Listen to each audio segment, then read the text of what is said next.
What's the matter? Dude, did you finally get that robotic leg? What?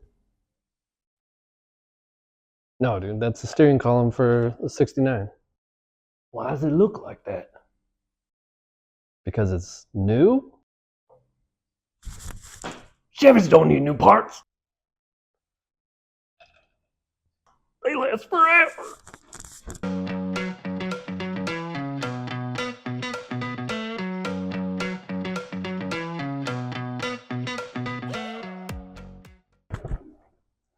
Morning. Welcome back to Veteran Idiot. This is my pal Scooter.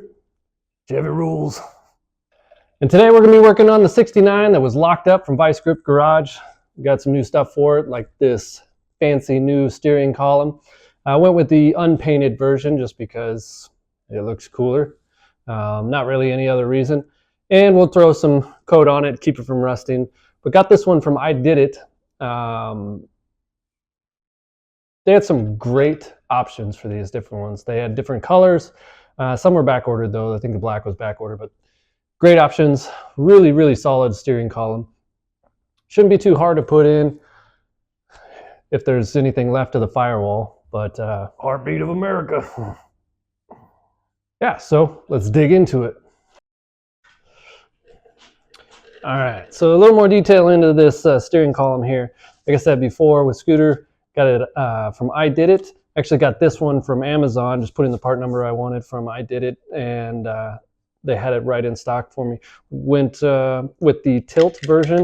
It's great for people with a big gut, tall seat. There's actually not a whole lot of room in this C10, especially compared to my F250. Feel kind of squished in there, but this should help pop that steering wheel up.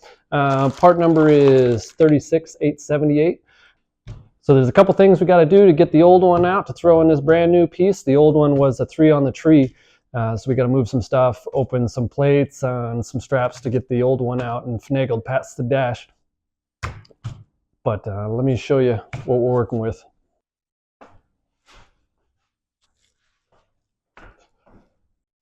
All right, so the first couple things we need to go ahead and take care of is this parking brake cable that isn't really attached to anything anymore. We're going to go ahead and cut that off and get it out of the way because there is nothing connected to it from there back. We got to disconnect the slip joint here to get it off of the splines, and as you can see, the 3 on the tree mechanism is in terrible shape, but there's a strap here, a strap on the top, and then a couple bolts here for the plate that holds the actual steering column up itself. And on the inside there's a cover. We'll take that cover off. Another cover underneath the dash with 2 bolts that'll come out, and then we'll be able to drop the steering column, finagle it out past these shift mechanism and pull it up out the other side. There is a ribbon of wires that comes off the steering column for the horn and for the turn signals. We'll disconnect those and throw them out of the way for the new one and wire that one in when we get the new one put up in place. Now, I don't know if you'll remember exactly what the inside of this truck looked like when Derek picked it up. It was pretty grungy. I'll throw up some pictures there to show you what it looked like before I started working on it and the progress through. But this seat was all torn, actually still is torn, but got a nice seat cover on top of it. It was covered in this black mold. There was all kinds of papers, trash everywhere in here. Giant holes in the floor. We fixed those right up, as you can see, except for this one here. This one goes all the way through. It's just an ankle vent, no big deal. Steering wheel is for the wrong year. We're going to keep it on anyways until we get a new one. They're friggin' like $300, $400. Not going to happen for this trip. And I don't think a Grant steering wheel will look too good on here. I want to keep something similar to the same size and it doesn't stick way out with an adapter plate. So if you look under here, we got 2 bolts here that we're going to pull out for this plate. And then there's another plate inside that holds it up. We'll take those off and get this cover on the inside onto the floor out, and the steering column should slide out pretty easily after we disconnect the wires. Let's get after it. All right. So one of the first things we got to do is get rid of this parking brake cable that's draped over the steering shaft. And it just bolts to the inside along here. So all we got to do is get this out of here. Boy, am I glad I put that second one under here. Time for your pause for safety. If you bought yourself a set of Harbor Freight jack stands that failed and the truck fell on you, don't go back and buy the exact same ones.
Alright, so I lost the audio to this side, but however this, basically what I'm showing you is there's an adapter for the IDIDIT column for different model years. The column itself comes with a long flat piece, and then this truck had a crescent, or that U-shaped plug underneath the dash. So I just took the adapter that came with it, plugged it in the flat piece, flipped it over the dash, and plugged in the crescent side.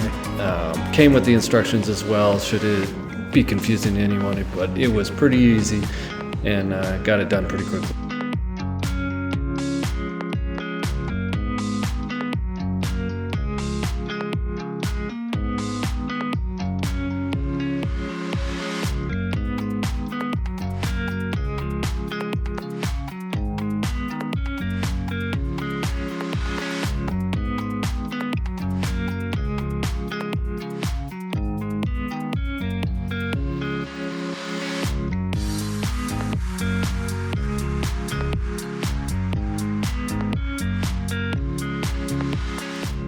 Alright, so we got everything in here. It's snug up out here on the gasket. These blinds don't have a recess, so we're going to have to get this lined up, and then we'll drill through one side and out the other, and that'll create a recess and allow our bolt to slide through, get this thing back together.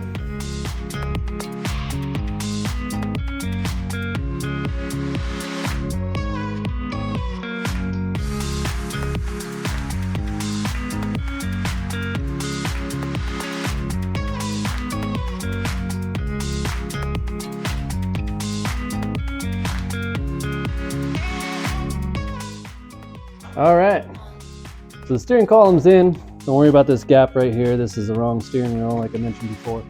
But she's in, she's shiny, she looks good. It was a really easy project. We're glad we did it. We've got the tilt in the steering wheel now. Give us some room here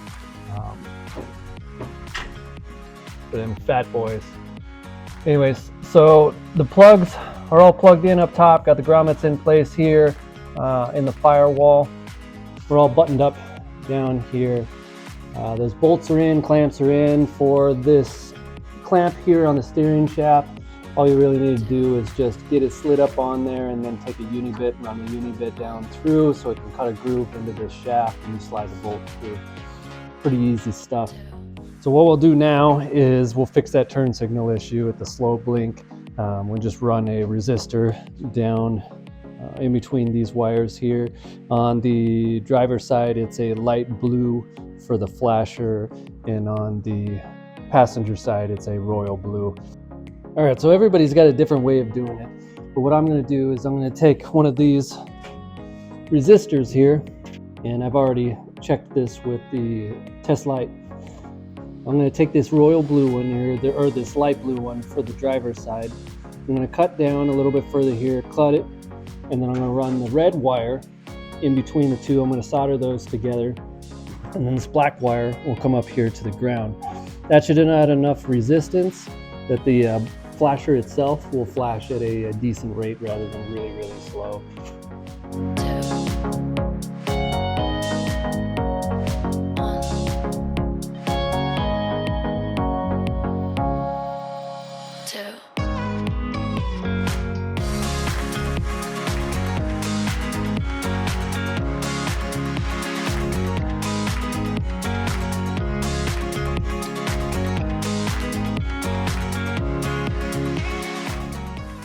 All right, now that we got that in place, I got it clamped up. Let's see if the resistor helps out with this slow blink at all. And plug this in. Touch this over to the ground. There we go. That's what we're looking for. All right, I'm gonna go ahead and get this all soldered up and get that ground bolted in, and we'll be good to go with the turn signals.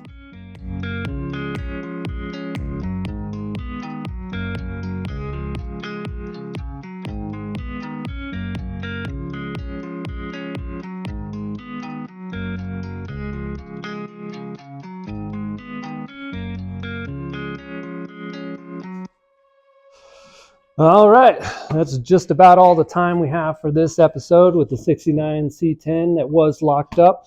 I really actually enjoyed this one. The steering column was in just great quality column. I did it, really knocked it out of the park with this. I'm going to put the part number down in the description of this video. The resistor on the LED turn signals was easy to wire up, got that taken care of. I would like it just to be a little bit faster, but I think this is a good look for it. And I also kind of like the clear lenses in the front. I'm going to talk to my cousin about that. Maybe we'll just keep them clear. The amber ones I think are just going to be too new of a look for this grill. And the clear ones give that impression that it was sitting in a lot for over a dozen years and then finally drug out. So thank you for following along. Make sure you comment down below on anything that you saw or want to see, and appreciate it. And I've gotten a lot of comments so far, a lot of feedback. Really appreciate you guys and what you got to say. Stick around for next episode where I'm going to be throwing a gas tank in the 66 F250, otherwise known as Earl.